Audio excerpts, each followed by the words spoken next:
नमस्कार जौहार, आप देख रहे हैं आर्य न्यूज झारखंड और मैं हूं आपके साथ वंशिका नागर। वक्त हो गया है आज की कुछ खास बड़ी खबरों का, जिसे पंकज आर्य आप तक पहुंचा रहे हैं। आइए रुक करते हैं सीधे पंकज आर्य की ओर आज की खास खबरें जानने के लिए।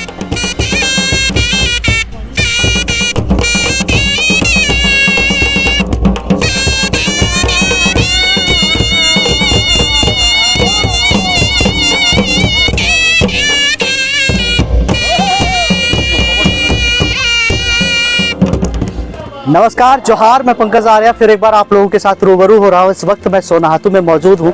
ये श्री श्री राधा रानी मंदिर सोनाहातू का प्रांगण है। यहाँ पे आज यहाँ के स्थानीय विधायक और पूर्व उप मुख्यमंत्री झारखंड सरकार के सुदेश कुमार महतो ने तूफानी दौरा किया है और दर्जनों सरकारी योजनाओं को धरातल पर उतारने की कोशिश की है, दर्जनों शिलान्यास किया है। इस दौरान चबूतरे का निर्माण हो, चाहे वो तालाब का जीर्णोद्धार हो या PCC पथ हो या फिर ट्रांसफार्मर का बनना हो, ट्रांसफार्मर का उद्घाटन हो या फिर आप चेक डैम का निर्माण हो, तमाम चीज़ों के धरातल पे उतारने की कोशिश की गई है। दर्जनों योजनाओं को यहाँ पर आज शिलान्यास किया गया है और इस दौरान देखा गया है काफ़ी संख्या में लोग भी यहाँ पे जुटे हैं। इस वक्त लगभग 11 बजे का समय है रात, और इस रात के अंधेरे में भी आप देखें कि यहाँ पे अभी भी लोग यहाँ पे डटे हुए हैं कि किस तरह से यहाँ के स्थानीय विधायक के प्रति लोगों की आस्था देखी जा रही है, लोकप्रियता देखी जा रही है कि लोग इस ठंडे के मौसम में, इतनी ठंड होने के बावजूद, और ये पूरी तरह से हाथी प्रभावित क्षेत्र है और हाथी प्रभावित क्षेत्र होने के बावजूद भी आज देखें तो रात के समय में यहाँ पर देखा यह जा रहा है कि लोग काफ़ी जमे हुए हैं और विधायक का इंतजार कर रहे हैं। दिन से शुरुआत किया इन्होंने सोनाहातू के ब्लॉक में समीक्षा बैठक करी, तमाम पदाधिकारियों के साथ तमाम चीज़ों को जाना, साथ ही साथ हाथी को लेकर, जो हाथी प्रभावित ये पूरा क्षेत्र है उसको लेकर विशेष तरह से जो है विधायक ने दिशा निर्देश दिए हैं और तमाम जगहों में जो है मुआवजा की राशि पहुंचाने का, साथ ही साथ उसको सरल बनाने के लेकर दिशा निर्देश दिया है। उन्होंने ये भी कहा है कि किस तरह से लोग आज जो हाथी से प्रभावित है उन्हें कुछ नहीं कर सकते तो कम से कम उनके दर्द में मरहम जरूर लगा सकते हैं। इन बातों को लेकर समीक्षा बैठक की। उसके बाद विधायक दोपहर के समय में निकले और पूरे सोनाहातू प्रखंड क्षेत्र में घूमे और लगभग दर्जनों योजनाओं को आज शिलान्यास किया गया है। बने रहिए आप तमाम खबरों के लिए आर्य झारखंड, मैं पंकज आर्य आप रिपोर्टिंग दे रहा हूँ सोनाहातू से। हम लोग मिलेंगे स्थानीय विधायक सुदेश कुमार महतो से। आज तूफानी दौरा रहा आपका, बहुत सारे शिलान्यास देखने को। गांव के इंफ्रास्ट्रक्चर को ओवरऑल डेवलप करने के कई योजनाओं का आधारशिला आज रखे। साथ में गाँव वालों के साथ ग्राम सभा करके गाँव के बुनियादी में जो भी, चाहे रोड हो, चाहे वहाँ गांव के तालाब हो, या जो आवश्यकताएं थी, गांव का डिमांड था, उसका आज शुभारंभ का कार्यक्रम रखा गया है। समीक्षा बैठक भी किया आपने आज? हाँ, ब्लॉक में समीक्षा बैठक हुई ताकि जो योजनाएं, जो अभी करंटली जो योजनाओं का चयन होगा, या फिर हमारे यहाँ हाथी प्रभावित क्षेत्र है और कई मामले ब्लॉक के सत्यापन के कारण रुका रहता था, तो हमने त्वरित रूप से सत्यापन करने और सही चयन प्रक्रिया को अपनाने का आग्रह सभी को दिया है, निर्देश दिया है आज सभी लोग। क्षेत्र में हाथियों का दल जो है वो भ्रमणशील है, कुछ न कुछ प्रतिदिन हो रहा है इस तरह से घटनाएं? नहीं, जिस तरह से हमारे इस क्षेत्र को हाथियों ने एक कॉरिडोर के रूप में, एक न्यू कॉरिडोर के रूप में विकसित हो गया है, राज्य सरकार को चिन्हित करने में वक्त लग रहा है, तो चिन्हित करके फिर से त्वरित रूप से उसके लिए जो प्लान होना चाहिए वो प्लान कुछ भी नहीं दिखता है। मेरा विभाग बड़ा शिथिल है और केवल इंतजार करता फसल क्षति होने का, फिर मुआवजे की प्रक्रिया प्रारंभ होती है। विभाग का ये काम नहीं है। विभाग का काम है कि ये लंबे समय से इस तरह से हमारे पूरे प्रदेश के अंदर में जिस तरह से हाथी का प्रकोप रहा है, चाहे वो किसी के जान को लेकर, किसी के जान माल की क्षति या फिर हमारा फसल की बर्बादी, ये दोनों भूमिका में हमें किसान को सुरक्षा देना, गाँव को सुरक्षित रखना, ये दोनों काम के लिए, और हाथी जैसे प्रजाति को भी सुरक्षित रखना, ये तीनों पर उनको काम और पहल करना चाहिए। दलमा में काफी ज्यादा सरकार खर्च करती है, हाथी संरक्षित क्षेत्र है, इसका प्रयोग क्यों नहीं हो पा रहा है? ऐसे हाथियों को वहाँ पे रखा जा सकता है। नहीं, कोई जैसे बंगाल जिस तरह से प्लान करती है उस तरह काम करना चाहिए। हमारे यहाँ जो त्वरित रूप से काम करने का है दल जो होना चाहिए, जितना गतिमान होना चाहिए, जितना सक्षम होना चाहिए, इसकी कमी है। हमारे गांव वाले संवाद के लिए इतना देर तक इंतजार किए, इसलिए सबसे पहले गांव के सभी महिला दीदी लोग को, नौजवान साथी और पितातुल्य अभिभावक को अपनी ओर से आभार व्यक्त करते हैं, आपका धन्यवाद करते हैं। मैं धन्यवाद करता हूँ आज के इस कार्यक्रम के आपके गांव की दूसरी हमारी पार्टी की तेजस्वी प्रवक्ता भी हैं और जिला परिषद की सदस्य हमारी मंडी जी का हार्दिक स्वागत, अभिनंदन। मैं अपने वार्ड मेंबर श्यामल दा का हार्दिक स्वागत, अभिनंदन करते हैं। मैं दोनों दीदी जो यहाँ पर उपस्थित है इनका भी हार्दिक स्वागत अभिनंदन। सुनील दा यहाँ के प्रभारी हैं, इनका हार्दिक स्वागत अभिनंदन। चितरंजन बाबू का हार्दिक स्वागत अभिनंदन। श्याम जी का हार्दिक स्वागत अभिनंदन। और जितने भी सुसेन प्रमाणिक जी जो गांव से हैं लेकिन प्रखंड अध्यक्ष हैं, इनका भी हार्दिक स्वागत अभिनंदन। पत्रकार मित्र भी दिन भर है, उनका भी अभिनंदन स्वागत करते हैं। आज हमारे इस मंदिर से 3 सड़क का आधारशिला रखा गया। 3 तरफ का आज यहाँ 5 योजना टोटल आज सोनातू के लिए हुआ, करीबन 10 लाख से ऊपर का योजना है जिसकी शुरुआत आज की है। जहाँ पर हम खड़े हैं ये हमेशा मेरा मीटिंग का अखाड़ा होता है। हम आते हैं, यहाँ बैठते हैं और बिना चर्चा किए नहीं जाते हैं। मैं आपके आशीर्वाद से खाली इस पूरे टेन्योर का जो प्रोग्राम मेरा चल रहा है थोड़ा उल्लेख करेंगे। मंजू उसका उल्लेख की थी कि इस बार का हमारा प्रण है कि हम लोग 100% 74,000 परिवार मेरा है। ऐसा कोई करता नहीं। हम लोग राजनीति को डेवलपमेंट के पैमाने में माप के देखते हैं। राजनीति इसलिए नहीं करते हैं कि मुझे किसी का विरोध करना या किसी का समर्थन करना। आपका प्रतिनिधि ऐसा नहीं है, उसका बिल्कुल एक अलग रास्ता है जहां पर हम लोगों के लिए जो कर सकते हैं। मैं ओपोजिशन में नहीं है, हम लोग आप जानते हैं। बावजूद इसके कि मैं क्या कर सकता हूं, अपने नेतृत्व से क्या सजा सकता हूं, उसकी मेरी कल्पना बड़ा स्पष्ट है। और उसी के बीच हम लोग ने कुछ संकल्प लिया है और संकल्प के ऊपर हम काम कर रहे हैं। संकल्प ये है कि 74,000 परिवार में 2024 तक एक भी परिवार ऐसा ना रहे जो मुझे ये शिकायत करे कि मेरे दरवाजे में पीने का पानी नहीं है। ये गारंटी प्रोग्राम के साथ आगे हम काम कर रहे हैं। मैंने एक चीज का गारंटी कि हम लोग पानी दरवाजे पहुंचाएंगे। किसी दूर में भी घर होगा तो कोशिश मेरी रहेगी कि हम वहां पानी जरूर पहुंचाएंगे। अब इसका एक प्लान चल रहा है, इस पर काम चल रहा है। अब इस प्लान के तहत अब कोई परिवार छूट जाए तो ये जिम्मेदारी आपकी। ये जिम्मेदारी मैं किसी प्रतिनिधि अगर वो दायित्व निभा रहे हैं तो बहुत आभार, नहीं निभा रहे हैं तो मेरा प्रतिनिधि हर परिवार है। जिसको ना मिला वो अपना दावेदारी खुद करेगा कि बाबू मेरे टोला में नहीं आया, मेरे मोहल्ला में नहीं आया, मेरे यहाँ पानी नहीं आ रहा है। नहीं आ रहा है तो मेरी जवाबदेही होगी कि पानी आपके दरवाजे तक हम पहुंचाएंगे। तो अभी चल रहा है जंगल योजना जो चल रहा है हमारा बड़ा स्कीम हम लिए हैं। दिल्ली में पहली बार ऐसा है कि एक साथ इतना बड़ा स्कीम कहीं नहीं है। क्योंकि ये काम कैसे संभव हुआ? ये काम इसलिए संभव हुआ कि कुछ काम हम एडवांस करके रखते हैं। मेरे सिल्ली से अधिकतर हमने क्या किया, नदी को उठाव क्षेत्र बनाए हैं और वो पानी नदी से उठा रहे हैं, उसका ज्यादा समय तक सस्टेनेबल रहेगा, ज्यादा चलेगा। तो ये तैयारी हमारी है। उसी के तहत अधिकतर परियोजना मेरी बड़ी है, लेकिन जहां परियोजना को नदी का सपोर्ट नहीं मिल रहा है तो भूगर्भ जल के आधार पर उनको सपोर्ट देने की तैयारी है। सरकार का दिक्कत है कि उसका मापदंड बड़ा सीमित है कि 200 फीट 300 फीट तक ही पानी बोरिंग हो सकता है। उससे ऊपर बोरिंग हम नहीं करेंगे और उससे जितना चार्ज हो सकता है वो चार्ज कर देंगे। देखो दो तरीका है, मैं बता रहा हूँ। एक मेरी भावना क्या है और सरकार के ठेकेदार क्या सोच रहे हैं, दोनों का अलग अलग होगा। सरकार के ठेकेदार को ये लगेगा कि ठेका लिए है, जितना पानी मिले ना मिले हमको क्या मतलब है, हम जोड़ दिए, हम जैसा भी जोड़ दिए, जोड़े और चल दिए। अगर ऐसा होगा तो हम लोग का जो सपना है कि मैं आने वाले 10 साल तक आपको लगातार पानी देना, मैंने एक इशू के लिए बात ना हो, जैसे पुल पुलिया के लिए अब बात नहीं होता है, वो इशू को मैंने समाप्त कर दिया। तो उसी तरह ये पानी पर चर्चा ना हो, सिल्ली आगे बात करेगा, सोनातू आगे बात करेगा, पानी के आगे सोचेंगे। 17 इंडेक्स है डेवलपमेंट के, विकास को भी 17 अलग अलग मानकों में मापा गया है। अभी तो 2 4 5 मानक हम लोग पूरा किए हैं। हमको 17 तक जाने के लिए हमको अपना संकल्प को चेंज करते रहना पड़ेगा। अगर एक ही रोड के लिए जैसे 50 साल का राजनीति हुआ, 50 साल एक पुल के लिए राजनीति यहाँ पर हो गया।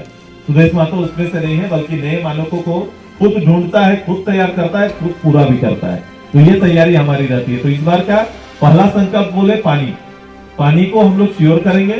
शिकायत करने का भी अवसर डायरेक्ट आपको दे रहे हैं कि ये शिकायत आपका रहेगा कि बाबू नहीं आया। आप उसके लिए मुझे बोल सकते हैं कि यहाँ पानी पहुंचा नहीं पहुंचा, दादा इतना दिन है कि नहीं पहुंचे, सब तरह पर ये आपका जिम्मेदारी है। ये जिम्मेदारी हम बोल रहे हैं लेकिन जिम्मेदारी आप पर मान रहे हैं। कहीं नहीं आया तो ये शिकायत करने का हक आपको है। आप शिकायत करो और अपने यहाँ पानी सुनिश्चित कराइए। कोई गलती हो रहा है तो वो भी बोलिए। कोई गलत कर रहा है, ठेकेदार गलत कर रहा है तो रोकिए कि जिस योग्यता से काम उसको करना चाहिए, जिस मानक में काम करना चाहिए, यदि वो काम नहीं कर रहा है तो रोकने का अधिकार भी आपको दे रहे, मेरे भी आप पर। क्योंकि हो सके कोई उसको कुछ बोल नहीं रहा है और अपना काम करके निकल जा रहा है। मुंशी अगर कोई है तो मुंशी को ये लग रहा है कि हम रोकेंगे तो मेरा 200 रुपये नुकसान हो जाएगा। कभी कभी मुंशी का सोच गांव छोड़ के ठेकेदार का हो जाता है।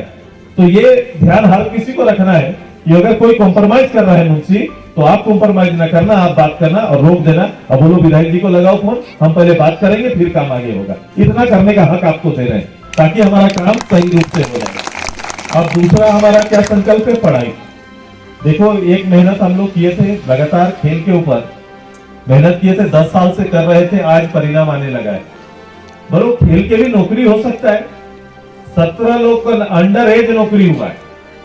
एक आर्चरी एकेडमी जब हमने प्रारंभ किया तो हम सोचे नहीं थे कि कभी ऐसा, मुझे लगा कि आर्चरी है, चलो कुछ लोग की इच्छा है तो आगे कर देते हैं, लेकिन आज ऐसा संभव हुआ कि जब हम राष्ट्रीय खेल खेलने जा रहे हैं और झारखंड 26 पदक जीत रहा है, पूरा झारखंड का 24 जिला मिलके, तो उसमें से 4 पदक केवल सिल्ली विधानसभा का लोग लेके आ रहा है। ये हुआ आज के दिन में 10 साल का मेहनत का काम है। अंडर एज में जिसका 18 साल ना हुआ उस बेटा या बेटी को नौकरी ले लिया।